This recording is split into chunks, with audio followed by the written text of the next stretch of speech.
Cool. All right, we're recording. We're live. What's up, y'all?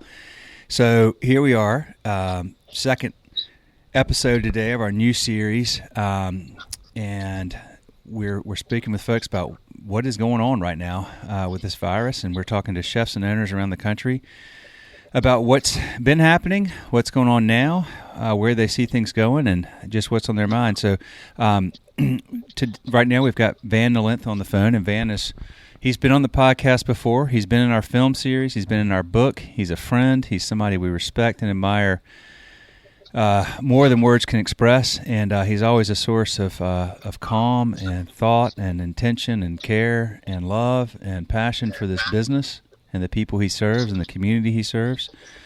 And thank you. Yeah, Van. I mean, every time we speak with you, every time I talk to you, I learn something. I feel better about the world, and I have hope, and I also have just a lot of energy from that. So I know you've got a lot going on, man, and I appreciate you taking the time to do this. Of course, excited to be here. Okay, so right now you've been out delivering food to employees. Is that what you said? Yeah, so we decided to do, translate our usual family meal structure to a very different setting, which is cooking food in bulk once a week for staff to be able to sign up for. And today is our very first weekly meal release. So I'm driving around, dropping off some food. Just drop off some food for some restaurant friends, since we have about 10 bags left over from today's plan. What'd y'all make today? Today we are, as you know, Bida Manda has been closed, so we are using a lot of the ingredients from Bida Manda. We have pork belly soup, we have rice congee, we have chicken curry, and crispy rice lettuce wrap. We thought comforting food is what people need right now in the world. Oh my gosh, yes, 100%. You know what? It never ceases to amaze me how giving and thoughtful and caring you and all of your peers are, and not just in Raleigh. I mean, Raleigh has a special restaurant scene, and we've talked about that before, and y'all are doing a great job sticking together with this and helping each other. But, I mean, independent restaurant people around the country, it's just the nature of folks that work in this industry to, any time of crisis, whether it's a natural disaster or whether it's some charitable event or anything, y'all step up, you give your time, you give food, you give money, you give energy, and here you are, running around taking care of staff right now. That's it's an amazing thing, and it's something that I'm very hopeful that both the government, the business community, and I'm sure the consumers in your community are going to pay that forward and give that back to y'all in the coming weeks here, because you need it, and quite frankly, you deserve it, in my opinion. Well, thank you. We are hopeful as well. Over the past almost 2 weeks now, every day is a new day, and we are given different conditions and a lot of unknown still. But I think one of the things that's very inherent to this industry and this community is our ability to problem solve. And that's not problem solve in isolation. There's such a incredible community here, communicating and sharing resources and really intentionally think through what is the best pathway to make sure that not only the businesses survive, but also our employees and the industry in general. All of us are going through something so unprecedented, and our ability to stay focused and disciplined and calmly and intentionally react is really important right now. The community has been really, really generous and kind along the way since day one, when things began, to when a lot of restaurants had to turn into to-go and curbside service. The community show up again, and day by day, we are responding and reacting intentionally to make sure that we are not only looking after our own businesses, but this is a public health crisis, and the foundation of what we do and the reason why we exist is to bring people together, and if that is not something that is healthy to the community, you see the restaurant community responding with so much care still, even if that means closing our places down.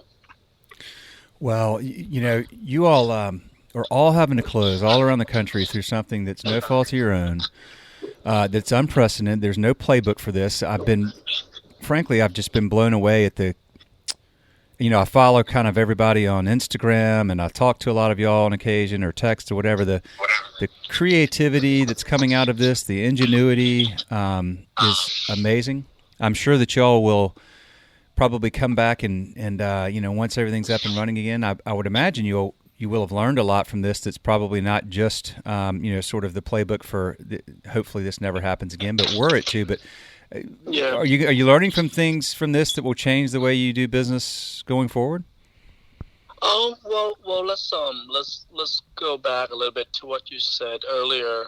While a lot of chefs and restaurateurs really take on a personal quest to do the right thing, I think it's really easy for the story to be romantic. That somehow, all of these courageous, leaders in the community come together and fight this thing together. I hope that is not the story. I hope the story is that we are in peril, and we are making hard choices, and we are struggling, and that it really is going to require our federal government, our state, and our county, and our city, and our community to come together and make really hard and bold choices. I think a lot of times when a moment of courage like this happen, a lot of the story can be about how sweet, how nice, how wonderful this thing is, without recognizing how much work we have left to do. And it's going to require all of us to make really, really difficult choices in order for this industry to come back. With that being said, absolutely, we are learning a lot. We are learning that we are resilient, we are creative, and we are really engaged and disciplined. I think, it doesn't matter what comes our way. I think we have the capacity and the ability to be flexible and adaptable and hopeful. But that doesn't mean that it really is going to require structural, fundamental changes as far as what assistance look like going forward. Well, I agree with you on the story, and that is exactly the story that needs to be told from this, and that people need to recognize is, yes, you all are making some very bold and courageous choices. You're on the very front lines of this. I mean, the healthcare community is, and the restaurant community is, and y'all are in a sense, in the worst spot because you've been forced to close. That's a big deal. This is a low margin business. It's hard to go, a week closed down, unexpectedly. To go weeks or hopefully not months is it's an existential threat. There's no doubt about it. What we're hoping, what I hope to see from every level, from the government, from the business community, from the people that you serve, your customers, and all the people that serve you, like us, we need to step up and help any way we can, because restaurants are, without question, restaurants are the heartbeat of the communities they serve, and that's from a small town, a rural small town with 3 local restaurants, to a thriving, booming, growing town like Raleigh, to a metropolis like New York or San Francisco.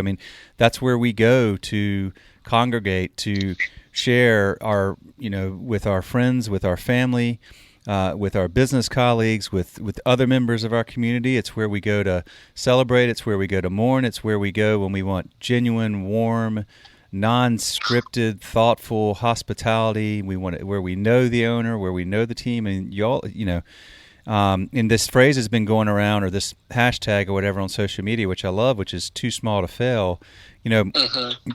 um, at a micro level, it's almost like barely any restaurant is, um, you know, is large enough to succeed through something like this. But as an industry, the industry is definitely, while each one might be too small to fail, that the industry is too large to fail, because you employ like 15 million people. I think the government's the only entity that employs more people than the collective employment of the restaurant industry, and the upstream and downstream impact of this is just massive. Like $1 trillion of the it's like 4% of GDP flows upstream or downstream or directly through restaurants.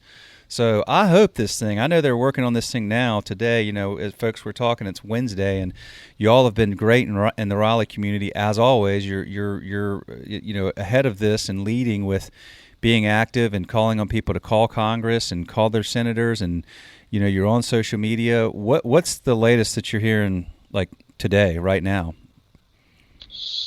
Well, we are so excited today, this morning when the White House and Congress was able to compromise and come up with a game plan.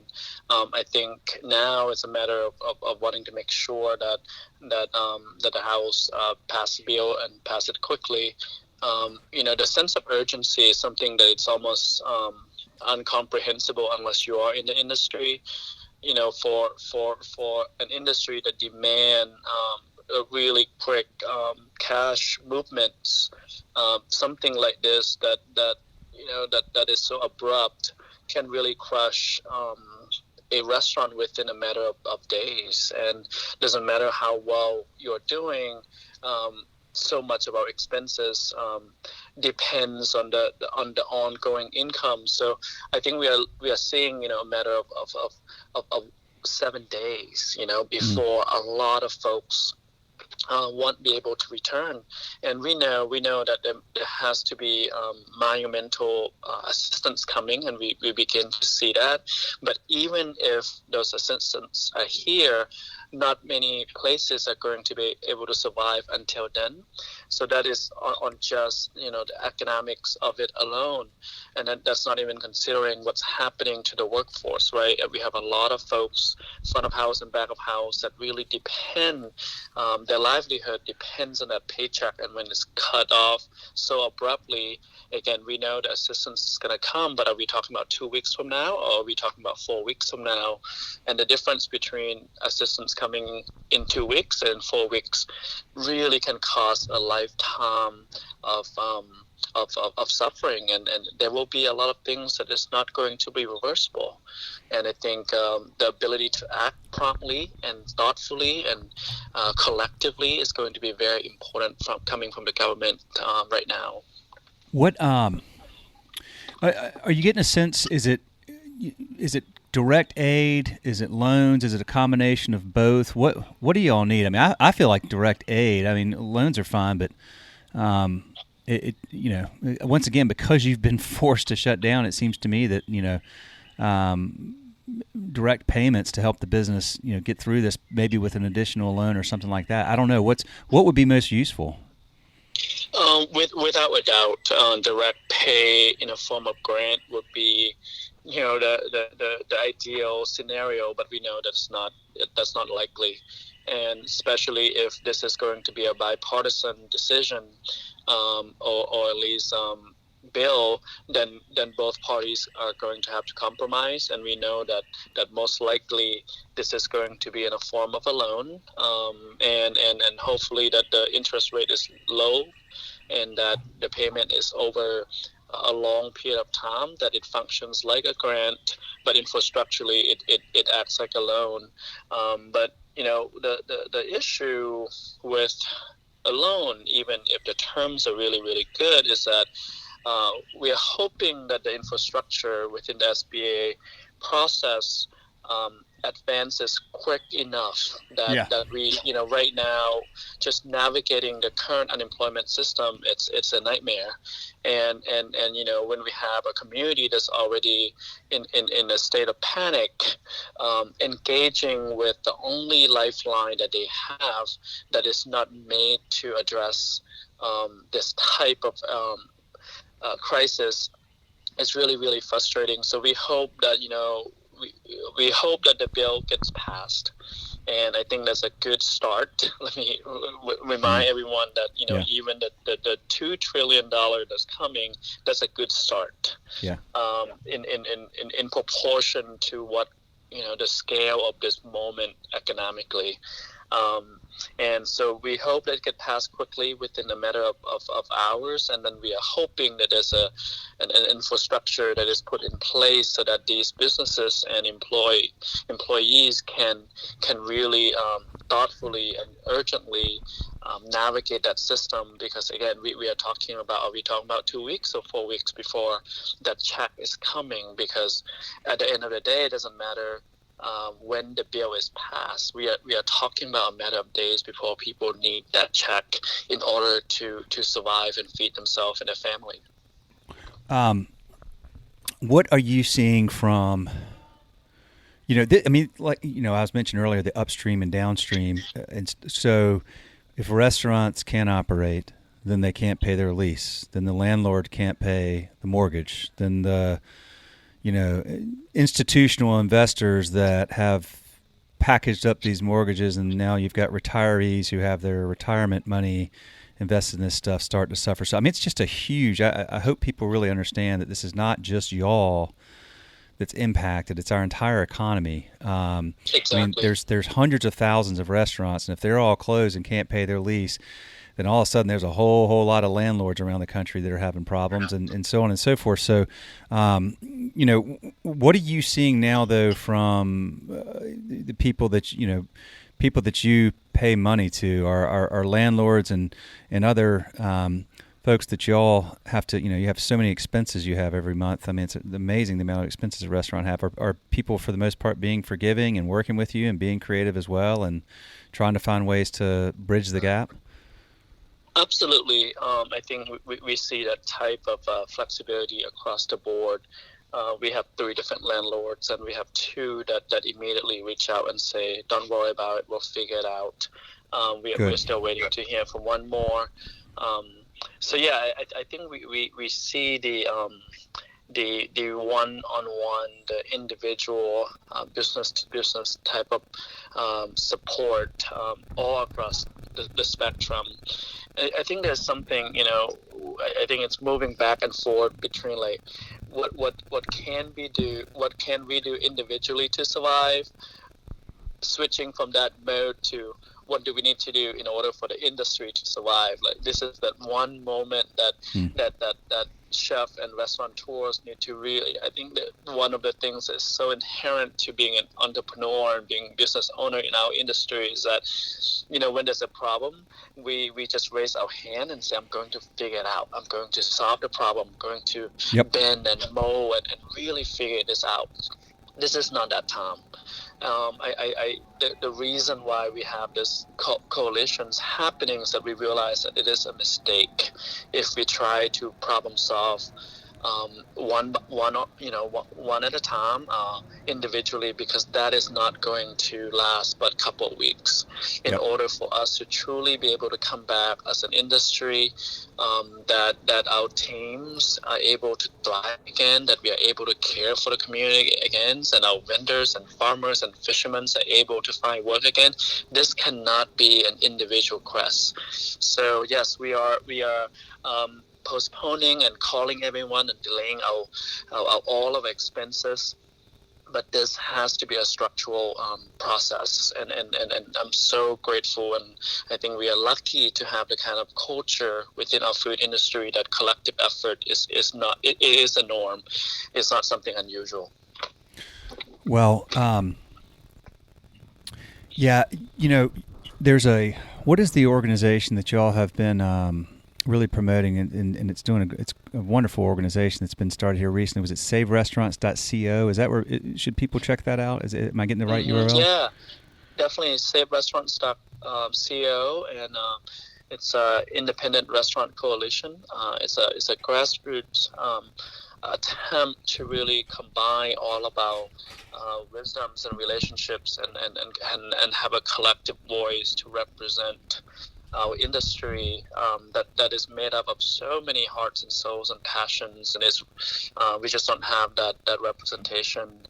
We have a really great restaurants associations in general that represent a broad spectrum of size and scales within the food community, but to have one body that represent independently owned restaurants, we have unique sets of opportunities and challenges that's very unique to our industry, being restaurant owned by independent owners.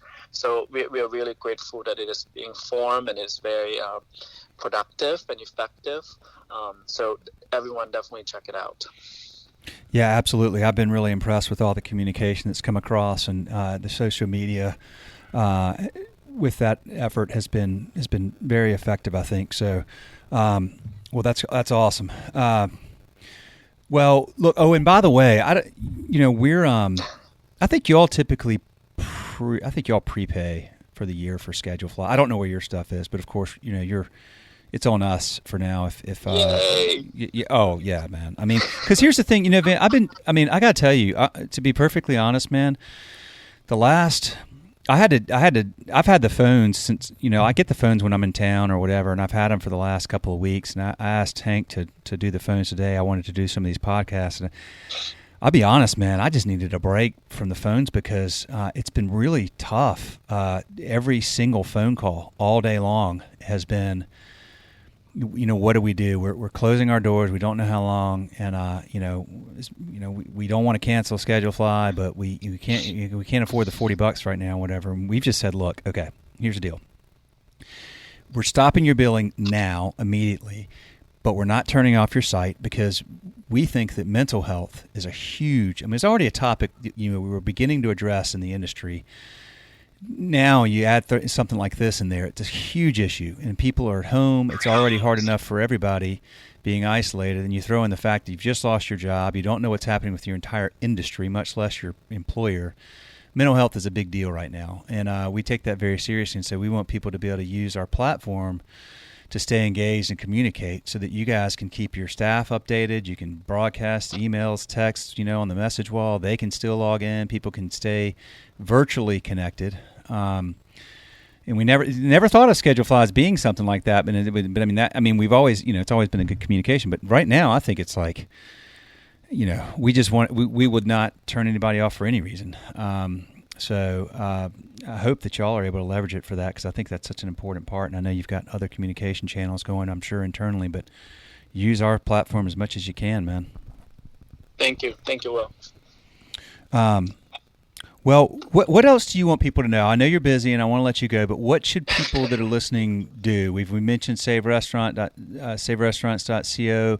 They need to get in touch with their Congress people and senators. What else can people do right now to help? We know they've a lot of people have pre-bought gift cards and things like that, and there's been creative things. But anything else that you would want people to know that are listening? Yes, absolutely. The most urgent thing is definitely, letting your representations know that you are behind the food industry and small business industry. I think that's the most effective way right now. But I think, restaurants are, part of your community. So make sure you reach out to the people in the industry personally. I think the good thing about the current situation is that we know this is going to be over. Yeah. But who will we become and how, what that world looks like really depends on how we treat one another right now. So be kind, be thoughtful, and there's never a better moment than right now to be kind and generous and compassionate with the people in the industry, because we usually take the role of being a caretaker for the community. Yep. And this is that one time that we really need the general community to care for our team, and whatever that means. So reach out, make sure stay in communication and be kind. Amen. Van, as always, I appreciate it. I thank you. We're here for you if you need anything, of course. And let's hope this thing gets passed ASAP so we can get y'all back on your feet, back to business, and folks, we just listen to what they're telling us. Stay safe, stay home. Let's get this thing. Let's let it pass through, and let's take care of each other by taking care of ourselves right now, and stay healthy, and give this time. And once we can get back out, the good news is, Van, people are so dang pent up right now. They are gonna. I mean. I can tell you right now, we're probably going to be going to our favorite local independent restaurants every night for months after this, because there's a lot of need for that right now. So absolutely, yeah, we look forward to that grand party. Absolutely, man. All right, Van, take care, my friend. Thank you. Bye-bye. Bye.